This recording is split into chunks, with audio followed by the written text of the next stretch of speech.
Oh hey, it's Madeline. You're probably wondering what a clean girl or that girl is, so I screenshotted these definitions from thetab.com if you don't already know, just to give you an idea of the look that I'm about to go off of. So to start off, I'm going to go in with a very hydrated base. So I'm using my Neutrogena Hydroboost Hyaluronic Acid Gel Moisturizer. So what I've seen on social media, like for this trend, is just women posting their really awesome morning routines, skincare routines, workouts, just taking care of themselves. We are not always going to be the best version of ourselves, but I feel like you can look at it in a positive aspect. Like it empowers you to want to do your best, basically. But I also put my moisturizer on my neck, try to take care of my skin. For a really smooth base, I'm going to use my Hailey's Beauty Refined Soft Matte Poreless Primer. This is my holy grail. Helps control my oily skin so well.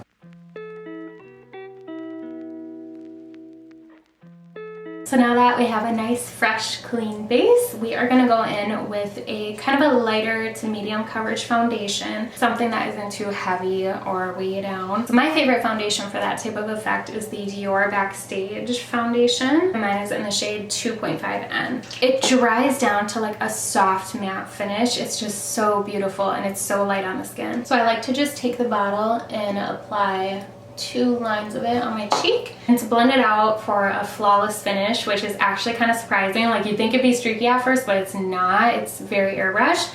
I like to use my Morphe X Ariel A24 foundation brush.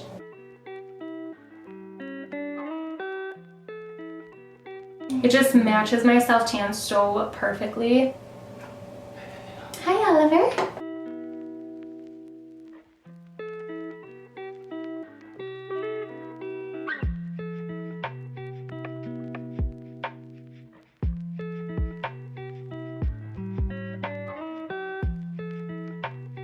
Okay, now I want some bright under eyes. So I'm going to be going in with the Hailey's Beauty Rewind Blurring Full Coverage Concealer, and mine is in the shade Fair Light Neutral.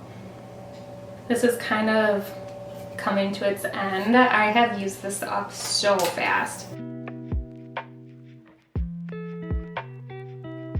Now I am just using a blending sponge that I picked up at TJ Maxx, and it's such good quality. It's one of the best sponges I've used, and it came in a container of like 6 of them, I want to say. I am that girl at TJ Maxx that will shamelessly open up a container of sponges and squish them to see if they're squishy in them. And then I feel like for that effortless look, that girl would go in with cream bronzer and cream blush. So I'm going to be using my Soul Body Face and Body Bronzing Balm. Mine is in the shade Light, and I have been loving to use my Merit Beauty #1 brush to blend this out. So I just go like that and just softly push it into my skin.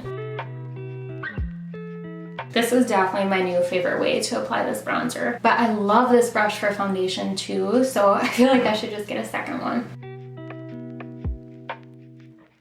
I also feel like this is a very nice, like, leading into spring and summer makeup look. It's going to be very simple and refreshing. This is my e.l.f. Putty Blush, and the little sticker fell off, so I forgot what the name is. Tahiti. Found it. This is the color that I'm going to use on my cheeks. And I'm going to use my little Japanese makeup brush. This is the 718. I also got this at TJ Maxx. I'm just going to apply this right about here, just for a natural flush of color. I'm just pushing that in a little bit more with my sponge. And to set this all into place, I'm going to be using a clean beauty product. This is the Ilia Translucent Setting Powder in Fade Into You. Soft Focus Finishing Powder it's called. Mainly because I need to use this up. I've had it for a while and it is getting to the end of its life. Oh, before I do that though, I like to blend out a little bit more around my eyes and around my nostrils. This is the Sigma F03 brush. All right, now I'm gonna go in. I'm not baking or anything. I'm just gonna do an even layer of this all over my skin. This is a talc-free powder, but I hate to say it, it's kind of like aluminum in deodorant. Like, I need it. I need the aluminum for my overreactive armpits, and then I need the talc in my powder for the best results on my oily skin. But this isn't bad. I mean, it's a beautiful powder, and if you want a clean beauty powder, I definitely recommend it. Like, look at how smooth that makes your skin. For contouring, I'm going to start off with my Dior Backstage contour palette. I'll be going in with this shade down here for my nose, and just use my finger to apply it.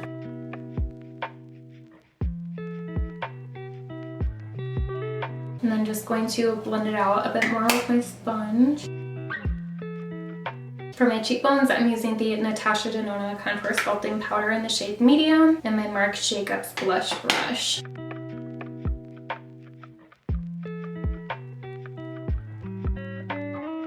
And then I'm also going to bring this up on the sides of my face and my forehead, just to kind of warm up with that translucent powder cool down, I guess. And then I want some glossy looking cheekbones, so I will be using the Merit Beauty Cava Highlighting Balm. This stuff is amazing. So how I apply this is right over my powdered products. I just do a little bit on my middle finger, warm that up, and then just gently pat that on.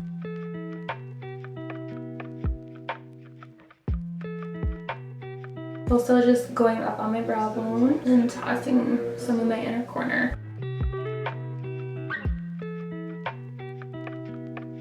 Just kind of gently bouncing my sponge over that. And we'll put some on the Cupid's bow.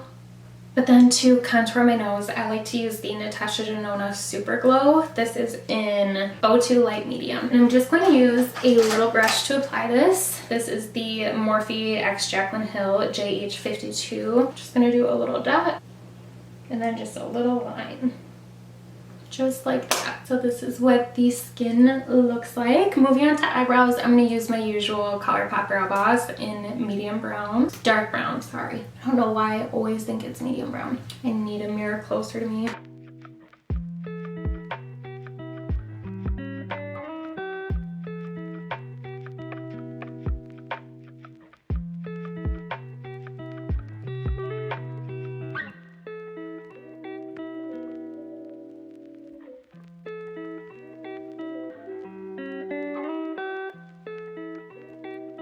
So now I'm going to set this all into place with my Morphe Continuous Setting Mist. Not gonna lie though, that e.l.f. Putty Blush definitely did move around my foundation underneath, so that's annoying. And it kind of like makes my pores look enlarged, so I just don't know if I love this all that much. I just have to be more careful applying it and probably get a better brush to apply it to. Now moving on to eyes, this is going to be so simple. I'm first just going to do a coat of my Ilia Limitless Lash Mascara.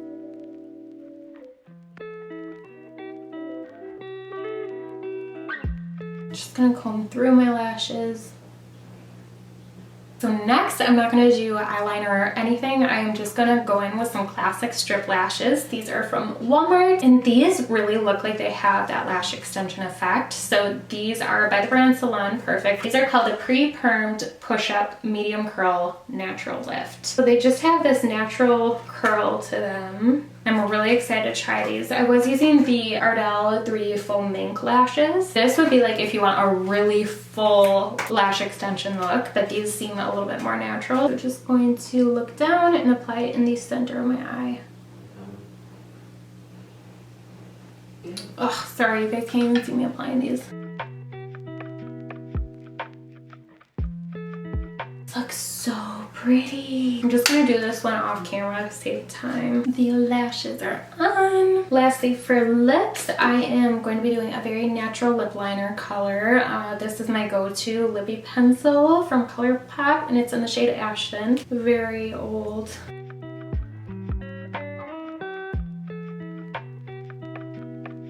Now that the lips are lined, I am going to be going in with a lip oil. This is by Merit also. It's their tinted lip oil in Bel Air. And that is it. So using that lip oil with the lip liner just kind of mixes everything together, especially when you still have like a little bit of foundation left over on your lips with powder and whatnot. It just creates a really pretty nude and it looks pretty effortless. If you want it to be even more nude, I recommend the new Anastasia Beverly Hills Satin lipstick in Haze. This is beautiful. and it's been my go-to lately, but I like how this looks just the way it is today. Okay, you guys, this completes my That Girl makeup tutorial. I don't really know if a That Girl looks like this, but it's kind of my take on it. But if you liked how this look turned out, please do not forget to hit that thumbs up button and also hit that subscribe button down below, please, to help my channel grow. I will see you all in my next video. Bye!